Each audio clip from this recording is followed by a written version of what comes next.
आणि ती 2 फक्त पोहते. आत्ता बरोबर एकूण बरोबर ती 11 वाजलेत. बोला हा शेणखतचे किती फायदे आहेत ते फक्त त्या कोकण मासियांना किंवा जो भाग असतो तो पूर्ण काढल्याच्या नंतर तो पूर्ण गोटा नारळ बनतो. त्याच्यामध्ये पाणी असतं, चांगले खोबरं असतं, जेणेकरून रोजच्या पदार्थांमध्ये मसाल्यामध्ये वापरले गेलेत 2 प्रकारचे व्हाईट आळू असतात, एक ब्लॅक आणि एक व्हाईट. म्हणजे हे 2 प्रकार प्रॉब्लेम येत नाही. आणि ही घाण कुठे वेस्ट न करता, म्हणजे हे सगळं काढून कुठे वेस्ट न करता ही आम्ही बांधायला लावतो. तरी पण तुम्हाला मी जवळून दाखवेन. हा बघा हळदीचा एक हे असं हे हळदीचं एक छोटंसं उत्पन्न घेतलं आहे. त्याच्यानंतर दाखवता येईल. ओके. आणि ही स्वतःची आमची विहीर आहे. ही फक्त आता म्हणजे ह्या महिन्यामध्ये विचार चालू आहे की तिला पूर्ण परिपक्व बांधायची आहे. नमस्कार मंडळी, पुन्हा एकदा स्वागत आहे मिस्टर एमकॉमला यूट्यूब चॅनलमध्ये. तर पाठी बघताय ही ऊसाची छोटीशी लागवड केली आहे. तर माझं नाव सूरज, चिपळूण उमळी या गावामध्ये मी राहणार आहे. माझा जिल्हा रत्नागिरी. तर खूप जणांनी मला काही प्रश्न विचारले होते, जेव्हा मुंबईकडनं शिफ्ट होताना तुम्ही गावाला काय करणार. तर खूप काही असे मुद्दे आहेत माझ्याकडे की गाई म्हणजे दुग्ध व्यवसाय, परत लागवड म्हणजे काजूची, आंब्याची रोपं, आणखीन एक थर्ड म्हणजे की शेती पण एक पूरक चांगला व्यवसाय आहे. आणि त्याच्यानंतर चौथा मुद्दा आहे की गुरांना म्हणजे गुरांचा बिझनेस, म्हणजे गाई गुरांचा बिझनेस करणे, म्हणजे मोठा दुधाचा व्यवसाय तयार करणे. आणखीन परत पण जर बघायला गेलेत तर कुक्कुटपालन पण आहे इकडे बऱ्यापैकी, शेळीपालन, म्हणजे खूप काही सारखे व्यवसाय आहेत. पण छोटासा एक मी प्रयोग केला इकडे बघायला गेला तर. हे बघताय तुम्ही, हा ऊसाचा आहे माझा छोटासा मळा. तिकडे आल्याची पण झाडं लावलेत, तुम्हाला मी दाखवेन बऱ्यापैकी. हे बघा, हा ऊसाचा बऱ्यापैकी. आता तरी तुम्हाला बघायला गेलेत की कोकणामध्ये ऊस होत नाही, पण कोकणामध्ये ऊस बऱ्यापैकी होतो. हे पाठी बघा तर एक बऱ्यापैकी तरी एक छोटासा म्हणजे म्हणजे घराच्या साईडचा माझा हा कॉलम आहे, त्याच्यामध्ये ऊस बनवलेला आहे. तिकडे आल्यांची पण झाड आहेत, ती मला दाखवण्याकरता ती खूप छोटी आहेत. आणि परत तिकडे वांगी पण लावलेली आहेत. ही बघा वांगींची रोपं आता बऱ्यापैकी त्यांना फुलं येत आहेत. ओके. तर माझाही छोटासा प्रयोग एवढाच आहे की मी आधी पहिले ट्राय करतो इकडे, म्हणजे काय इकडे होऊ शकतं. केलं तर खूप काही आहे, पण ऊसाचा पहिला मी ट्राय केला, ऊसाचा प्रयोग तो सक्सेस आहे. सेकंड वन तर वांगीची रोपं, ती पण सक्सेस आहेत. अद्रक जे आपल्याकडे पूरक भागामध्ये वाटतं की म्हणजे कोकणामध्ये होऊ शकत नाही, ते पण होऊ शकतं इकडे. आणखी माझी गुरं पण आहेत, ती गुरं पण तुम्हाला दाखवणार आहेत. परत ते तुम्हाला काजूच्या बद्दल खूप काही व्हिडिओ दाखवले होते. काजूची झाडं पण खूप काही आहेत. पण असं बघायला गेलं तर काजूचा हंगाम हे फक्त वर्षातून एकदाच येतो, म्हणजे 2 वेळा त्याच्यामध्ये पीक फक्त घेतलं जातं. त्यामुळे माईट बी तरी तसा तो घरच्यांचा व्यवसाय आहे. तर मी माझं स्वतःचं काहीतरी ट्राय करणार आहे. जेव्हा मुंबईकडनं इकडे शिफ्ट होतं ना, खूप काही अडचणी, खूप काही प्रसंगांना फेस करावं लागतं. तर माईट बी मध्यम वर्गातल्या मुलांना हे माहिती असतं की हे दुःख काय आहे ते. फक्त मी एवढंच सांगेन तुम्हाला मित्रांनो, कधीही कसून जाऊ नका. आणि जे लोकांनी मला हा भाग आणला इकडे यायला, त्यांचं तर खूप आभार मानतो मी. कारण जीवनामध्ये प्रसंग आले पाहिजेत, प्रसंगांना सामोरं जाणं हे खूप महत्त्वाचं आहे. बिना प्रसंगांना सामोरं जाऊन इथे आपण काही जीवनामध्ये करू शकत नाही. तर माझे असे छोटे छोटे प्रयोग चालले आहेत. त्या आजच्या गावच्या सिरीजमध्ये, ही गावची माझी सिरीज आहे, त्याच्यामधला हाचा पहिला दिवस आहे. या पहिल्या दिवसामध्ये मी तुम्हाला दाखवणार आहे की काही माझ्यासमोर जे आव्हानं येतात, जी लक्षणे, जे माझे मुद्दे आहेत ते मी तुमच्यासमोर मांडणार आहे. तर नक्कीच मी तुम्हाला माझा आजचा प्रवास सांगणार आहे मिस्टर एमकॉमवाल्याच्या यूट्यूब चॅनलमध्ये. नक्कीच तुम्हाला चांगला वाटेल हा व्हिडिओ. लाईक करा, शेअर करा, सबस्क्राईब करा. आणि नक्कीच तुम्हाला वाटेल की इकडे काही होऊ शकत नाही. आणि पण नक्की आता मी तुम्हाला दाखवलं की म्हणजे माझे काय काय छोटे छोटे प्लॅन चाललेत इकडे गावाला, जेणेकरून तुम्ही पण समजून जाईल. मला तरी असं वाटतं आहे. गावाला आलो होतो खूप दिवसानंतर, म्हणजे आता गावालाच आहे, तर गावाची सिरीज आहे बघायला. मी आता जरा घराच्या बाजूची जरा साफसफाई करतो आहे. हे आता तुम्हाला असा परिसर दिसतो आहे, पण आता झाडू घेतले. आणि ही बघा, ही छोटीशी इकडे पण लागवड केली. ही झाडं तुम्हाला माहिती नसेल, पण खूप युनिक आहेत आणि याचा फायदा पण खूप आहे आपल्याला, तसं म्हणायला गेलं तर. मी तुम्हाला नंतरच सांगेन. आणि हे जे तुम्ही मंदिर बघताय ना समोर, हे आमचं रसाभाऊकीचं मंदिर आहे, जे आता नव्याने म्हणजे स्थापन केलं जात आहे. हे बघा तुम्ही मंदिर, हे बघा घराच्या इथे साईडलाच काम चालू आहे. इकडे सगळे काम चालू आहे, त्यामुळे सध्या तर इकडे म्हणजे हे तुम्हाला सगळीकडे माती विती दिसते. जिमी पण बसले. हे बघा, मी पण इथे वैयक्तिक सुद्धा पण काम करणार आहे. हे आमचे संतोष काका. आणि जेणेकरून पाण्याची टंचाई न येण्यासाठी हे सगळे ते टबी भरले जातात. जांबाचा तुम्हाला दाखवला. हा माझ्या घरासमोरचा परिसर तुम्हाला माहितीच असेल म्हणा. हे घराच्या साईडला जे पहिलं आमचं मंदिर दिसायचं तुम्हाला, ओके, इथे मंदिर असायचं, हे घर, हा समोर फणस, फणसाच्या नंतर हे सगळं वातावरण, इकडे नारळ, सगळं काही म्हणजे एकदम इकडे शांततेचं वातावरण आहे. हां, तर तसं बघा गेलं ना तर इकडे एवढा काहीच इश्यू येत नाही. जिमी काय हो कशात जिमी? तर बघाल तुम्ही की पाठी माझे जे सगळे प्लॅन चालू आहेत ते तुम्ही बघा, पाठी बघाल म्हणजे रोजंदारी पण इकडे एक बिझनेस आहे असं म्हणायला गेलं तर. इकडे म्हणजे 500 1,000 500 किंवा 700 हजेरी तरी भेटते. म्हणजे इकडे असं कमी पण्याचं हे काम नाही, कारण जे तुम्ही मुंबईला तुम्ही मेहनत करता ते 4x4 रूममध्ये, परत ते बॉसचे तुम्ही ऐकून करता, पण ह्याच्यामध्ये एवढा प्रॉब्लेम येत नाही. कारण ह्याच्यामध्ये तुम्ही बघा गेलात तर स्वतःची शरीराची पण खूप मेहनत घ्यावी लागते आणि मान सन्मानाने पण इथे काम केलं जातं. ओळख पण चांगली बनते. मुंबईसारख्या ठिकाणी तुम्हाला कोण ओळखत पण नसेल. ओके, सो तिकडे क्रिकेट पण चालू आहे सध्या. मी आता इकडे साफसफाई करतो आहे. मी तुम्हाला दाखवेन की आजच्या माझ्या पहिल्या सिरीजमध्ये, गावच्या सिरीजमध्ये मी काय काय करणार आहे. सो जरा मी आता कचरा काढतो जेणेकरून, हे बघा, आणि ही आमची माझी आजी, हां, हात दाखव.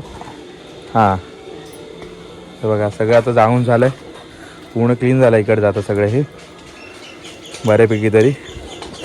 आता त्याच्यानंतर माझा तुम्हाला जो सेकंड पॉईंट होता, जी माझ्याकडे गुरं आहे ती तुम्हाला दाखवणार आहे. गुरांच्या नंतर आता मी तिथे काम पण करणार आहे इथे माझ्या देवळाच्या इथे, पण जेणेकरून काही जे शरीराची पण मशागत झाली पाहिजे, सगळं काही झालं पाहिजे. आणि कुक्कुटपालनचा जेव्हा विषय येतो तेव्हा तुम्हाला दाखवेन. हे बघा, हे असं आहे. बऱ्यापैकी तरी कोंबडे इकडे पाळले गेले आहेत घरामध्ये तरी. हे बघा बऱ्यापैकी तरी आहेत माझ्या मते तरी, खूप काही मोठे आहेत, ज्यांना इकडे गावठी कोंबडा बोलला जातं माझ्या विलेज टाऊनमध्ये. हां, ओके. आणि सध्या तरी मला आजीने ऑर्डर दिलेली आहे. हे बघा आता सगळं एकदम क्लीन झालेलं आहे. आता तिकडे तुम्हाला मी कोंबडे पण दाखवले, म्हणजे इकडे कोंबडी घरामध्ये तरी जास्त नाही, 30 एक तरी आहेत बऱ्यापैकी तरी. परत म्हणजे छोटी पिल्लं पण आहे, छोटी पिल्लं पण आहेत त्यांची बऱ्यापैकी. केळी पण तुम्हाला दिसतील, केळी पण बघा केळी, हे जेणेकरून सगळं एकदम जास्त पण नाही, पण बऱ्यापैकी पूरक तरी आहे, फक्त फॅमिली पुरतं. पण जेव्हा हा पहिलं बघता आहे ना, ते छोटे छोटे फक्त प्रोजेक्ट कंप्लीट करतो आहे. तुम्हाला शेळी पण दाखवतो, जे शेळी तुम्हाला बोलतो आहे म्हणजे बकरी. हां, थोडी इकडे गेला, कोण गेला? देवदत्त पडिकर, या तेव्हा तिकडे चाललंय. सो माल पण सगळं तयार होतं. आणि ही डाळ ठेवले इथे बघाल. गावाकडचं आणि इकडचं नातं खूप काही वेगळं आहे. सो नक्कीच ज्यांचं गाव असेल आणि ज्यांनी निर्णय घेतला आहे त्यांच्यासाठी खूप कठीण निर्णय असेल, पण मला तरी वाटतं निर्णय कोणता घेतला तो चुकीचा आहे की बरोबर आहे ते आपल्यावर ठरवायचं आहे, मला तरी असं वाटतं आहे. तो लेट्स मी आता खाली घेऊन चाललो आहे. माझा तिसरा पॉईंट काय, आता मी तुम्हाला फर्स्ट ऑफ ऑल माझी बागायत दाखवली, त्यानंतर सेकंड मी तुम्हाला कोंबडे दाखवले, बकरी पण दाखवल्या, चौथं म्हणजे इकडे रोजंदारीचं काम आहे ते पण दाखवलं. आता 5वा मुद्दा, जी गुरं आहेत माझ्याकडे ती पण दाखवणार. आणि ही बघाल आता वासरं पण तुम्हाला दाखवतो. ही माझी आई, ओके, या तुला बघूनच पाहते, मला बघूनच पाहतात कारण मी इकडे नवीन आहे. कसे आहेत? एकदम तिघे जण आहेत. आता बरोबर 12:30 वाजलेत. बरोबर आईच्या पाठवूनच जाणार, कारण रोजच सवय आहे. बघा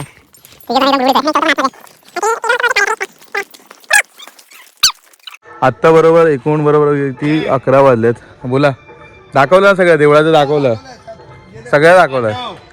हां, सगळं पाठवणार आहे. आता हे बघा हा परिसर. त्यानंतर मी चाललो आहे आता खाली. म्हणजे जे तुम्हाला आता माझा 5वा मुद्दा आहे, माझे जे इकडे ज्या आयडिया चालू आहेत त्यापैकी मी आता खाली वाड्याकडे चाललो आहे. माईट बी 3-4 दिवसापूर्वी आम्ही इकडे कामगार केले होते हे सगळं साफ करण्यासाठी. शेणखत तर बघा हा शेणखतचे किती फायदे आहेत ते फक्त त्या कोकणवासियांना किंवा जो गुरं राखतो, जो गुरागाईंचं पालन करतो त्यालाच फक्त माहिती आहे की शेणखतचे किती फायदे आहेत. खूप म्हणजे प्रमाणाचे फायदे आहेत. म्हणजे शेतीमध्ये कोणतंही उत्पन्न घेण्यासाठी खूप हे पूरक असतं शेणखत म्हणजे. त्याच्यानंतर कोणती लागवड करण्यासाठी, कोणते बियाण्याचं उत्पन्न घेण्यासाठी ते पण खूप पूरक असतं. त्याच्यानंतर पण तुम्हाला माहिती आहे किती गॅस, त्याच्यानंतर किती हे ॲग्रिकल्चरसाठी किती इम्पॉर्टंट आहे. त्यानंतर सॉइल्ड, ॲग्रिकल्चरसाठी सॉइल्ड, रेन आणि हे असे खूप काही महत्त्वपूर्ण आहेत. सेकंड चीज जी बोललो होतो तुम्हाला की साफसफाई, हे काजू जे तुम्हाला बोललो होतं 200पेक्षा जास्त माइट बी काजू इकडे आहेत. याची पूर्ण सगळी साफसफाई कंप्लीट केलेली आहे. हे बघा नाडीची बागा तुम्हाला बोललो होतो, बऱ्यापैकी इथे नाडीची झाडं आहेत. नाडीच्या झाडांमध्ये हे बघा, ह्याला नारळ बोलतात. हे जे तुम्ही बाजारामध्ये जो डायरेक्ट नारळ खाता, पहिले हे म्हणजे हे अशा ह्या प्रोसेसमध्ये असतात. सेकंड वन ते नंतर चा जो भाग असतो तो पूर्ण काढल्याच्या नंतर तो पूर्ण गोटा नारळ बनतो. त्याच्यामध्ये पाणी असतं, चांगले खोबरं असतं, जेणेकरून रोजच्या पदार्थांमध्ये मसाल्यामध्ये वापरलं जातं. खूप काही गोष्टींमध्ये ह्याचा म्हणजे जीवनामध्ये म्हणजे प्रत्येक दैनंदिन जीवनामध्ये ह्याचा काही खूप मोठा फायदा असतो आपल्यासाठी. हे बघा इथे हे जमा करून ठेवलेत बघाल तुम्ही. आणि ते व्हाईट आळू ह्याची भाजी बनवली जाते. म्हणजे ह्याची पण लागवड केली होती पण आता हे तोडले गेलेत. 2 प्रकारचे व्हाईट आळू असतात, एक ब्लॅक आणि एक व्हाईट. म्हणजे हे 2 प्रकारचे आळू असतात. ते पण दैनंदिन जीवनामध्ये एक भाजीचा प्रकार म्हणून वापरला जातो. आळूच्या वड्या बनवल्या जातात. खूप काही म्हणजे ना खूप काही बऱ्यापैकी तरी इकडे साधन असं आहे की जेणेकरून जास्त पैसा वेस्ट न करता पण इथे आपण उपजीविका चालवू शकतो. माझ्या मते तरी असं आहे.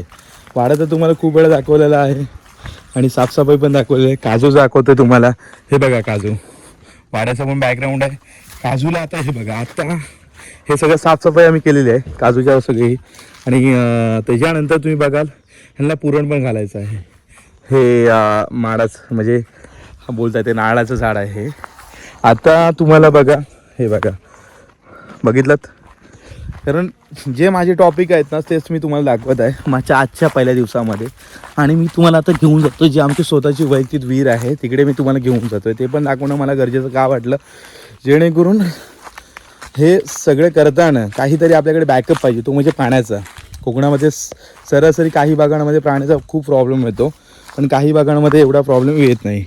आणि ही घाण कुठे वेस्ट न करता, म्हणजे हे सगळं काढून कुठे वेस्ट न करता ही आम्ही बांधायला लावतो, जेणेकरून बांधची कुपणी पण आहे ते एकदम व्यवस्थित होईल. तिकडे पण बघता ते पण आपलेच काजूच आहेत म्हणा. ओके, गावाला जास्त करून आमचे फक्त 3-4च माणसं असतात. माझे वडील, माझे तात्या, आणि वडील पण खूप थकलेले आहेत माझे, कारण त्यांचं पण ऑपरेशन. मित्रांनो अजून एक तुम्हाला गोष्ट दाखवेन की इकडे माझा एक छोटासा प्रोजेक्ट अजून एक. हे बघाल तर ही हळद आहे, म्हणजे काजूची बाग आहे साईडला, काजूच्या बागेमध्ये पण हळद केलेली आहे. जेणेकरून आहे ना ह्या हळदीचा तुम्हाला पण माहिती आहे किती फायदा असतो आपल्या दैनंदिन जीवनामध्ये आणि किती कॉस्टली जाते ती पण तुम्हाला माहिती असेल. आता तर मी उकरून दाखवणार नाही कारण अजून ती म्हणजे पूर्ण व्हायची आहे. तरी पण तुम्हाला मी जवळून दाखवेन. हा बघा हळदीचा एक हे असं हे हळदीचं एक छोटंसं उत्पन्न घेतलं आहे. त्याच्यानंतर म्हणजे मला तरी वाटलं की गावाला येऊन एक छोटेसे म्हणजे काहीतरी ॲक्टिव्हिटीज कराव्या जेणेकरून मला ते दाखवता येईल. ओके, आणि ही स्वतःची आमची विहीर आहे. ही फक्त आता म्हणजे ह्या महिन्यामध्ये विचार चालू आहे की तिला पूर्ण परिपक्व बांधायची आहे.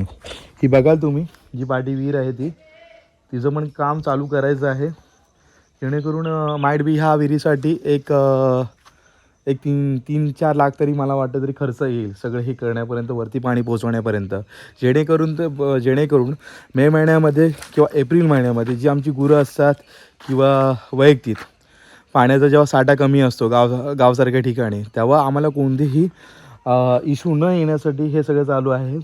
तर आत्तापर्यंत तर बघाल तुम्ही की माझे आजचे जे मुद्दे मांडलेत, मी जे तुम्हाला फर्स्ट टाईम दाखवलं आहे की माझा उसाचा बाग, त्याच्यानंतर मी तुम्हाला वांगी आणि त्याच्यानंतर अद्रक म्हणजे आल्याचे रोपं दाखवली. त्याच्यानंतर पण आळूचे 2 प्रकार आहेत आमच्याकडे, एक ब्लॅक एक व्हाईट, त्याचे पण खूप बेनिफिट्स आहेत ते पण तुम्हाला माहिती असेल. त्याच्यानंतर हळद, जी छोटीशी हळद लावली ती पण दाखवली तुम्हाला. कुक्कुटपालन पण आहेत बऱ्यापैकी 30-40 तरी कोंबड्या आहेत इकडे. परत नंतर मग तुम्हाला आता काजूची रोपं पण दाखवली. त्याच्यानंतर नारळ, जे नारळ होते खाली पडले होते त्यांचा पण बेनिफिट तुम्हाला दैनंदिन जीवनामध्ये खूप काही आहे. खूप काही मी तुम्हाला माझ्या व्हिडिओमधून दाखवलेलं आहे की जेणेकरून हे माझे छोटे छोटे प्रोजेक्ट आहेत ते मला मोठे करायचे आहेत. ओके, सो लिटरली तुम्हाला एवढंच सांगेन की आज मिडल क्लास किंवा आजचे मुंबईमध्ये जे काम करणारे आहेत माइंड त्यांचा माइंड असं झालं आहे की की हे असतं म्हणजे मजबुरी आहे त्यामुळे ते सगळं चालू आहे. पण त्या मजबुरीच्या बाहेर जर आपण काहीतरी वेगळं गेलं तर काहीतरी नक्कीच एक तर नाव घडतं तरी नाव नाही तर डुबतं तरी, मी असं मराठीमध्ये बोललं जातं. ओके, सो रिक्स अँड रिच फक्त एस आणि सीचा फक्त त्याच्यामध्ये डिफरन्स आहे. तर मी तुम्हाला दाखवलं आहे की आंब्याची बाग पण तुम्हाला दाखवायची राहिले, फक्त काजूची दाखवले, नारळ दाखवले, साया पण आहे तिकडे, सायाला पण मार्केट खूप बऱ्यापैकी आहे. आणि नंतर मी तुम्हाला दाखवलं की विहीर, हा विहिरीचा तर खूप मोठा बेनिफिट असतो. तुम्हाला माहिती आहे की जेणेकरून मे महिन्यामध्ये खूप काही मोठ्या प्रमाणात इश्यू येतात, पण हिच्यामुळे इश्यू येऊ शकत नाही, हिचं पण आता काम कंप्लीट करायचं आहे. तर माइंड मला तरी असं वाटतं की आता मी विश्रांती घ्यावी ह्या विषयासाठी, कारण की मला तरी असं वाटतं की मी जास्त बोलून पण काही फायदा नाही, जास्त बोलून कोणत्याही ॲक्टिव्हिटीज करणं मला तरी आवडत नाही. सो मी तुम्हाला असं दाखवून देईन की गावाला राहून पण आपण काहीतरी करू शकतो, की जो माझा यूथ जो शहराकडे वळला आहे जेणेकरून तो त्या 12,000 किंवा 15,000च्या जॉबसाठी आपल्या लाईफमधला 12 तास तिथे वर्क करतो प्रत्येक दिवसामध्ये, आणि त्याचा फक्त वीकमध्ये एकच सुट्टी भेटते. तो जो झोन आहे ना, कम्फर्ट झोनपेक्षा आहे ना काहीतरी डेंजरस झोन घेतला ना तर काहीतरी वेगळं होऊ शकतं असं मला तरी वाटतं. आणि मी फक्त तुम्हाला बोलत नाही आहे, पण मी माझे छोटे छोटे प्रोजेक्ट तुम्हाला दाखवलेत. आणि नक्कीच ज्यांनी मला प्रतिसाद दिला आहे ह्या व्हिडिओला, ज्या पहिल्या त्या सेकंड व्हिडिओमध्ये नक्कीच माझं बघा की माझे काहीतरी प्रोजेक्ट तुमच्यासमोर मांडतो आहे. जे तुम्हाला चांगले वाटतात की नाही ते मला तुम्ही कळवा, हा निर्णय योग्य आहे की नाही ते मला कळवा. नंतर मी तुम्हाला एक सरकारबद्दल एक व्हिडिओ अपलोड केली होती, त्याच्यामध्ये पण काही माझे 5 मुद्दे मांडले आहेत. एक government quality of the education, government quality of hospital, third आहे क्लीन स्टाफ, चौथा आहे ॲग्रिकल्चर असिस्टंट, आणि 5वा आहे तो म्हणजे तुम्ही स्वतःला माहिती असेल की ते 5वा मुद्दा मी त्याच्यामध्ये काय मांडलेला आहे. तर एवढंच सांगेन की बघा, आत्ताच विचार करा, माझा जो यूथ आहे स्किल वाढवा. जॉबच्या पाठी जाऊन तुम्ही, मला तरी वाटत नाही की काही असेल होईल. मी पण जॉब करत होतो, मी पण करतो आहे, पण मला तरी वाटत नाही की त्याच्यामध्ये मला काय बेनिफिट भेटतो आहे की माझा तो कम्फर्ट झोन झाला, मी रोज उठतो जातो आहे, मानसिकता बदलते, सगळं काही. तर आजच्या व्हिडिओला मी विश्रांती घेईल, पण तुम्ही आजचा विचार करा मित्रांनो की मिस्टर हेमकॉ मला काहीतरी तुमच्यासमोर मांडतो आहे की जेणे ते फेस केलं ते मांडतो आहे. माझे मित्र जर हे व्हिडिओ बघत असतील नक्कीच हसत असतील की काय हा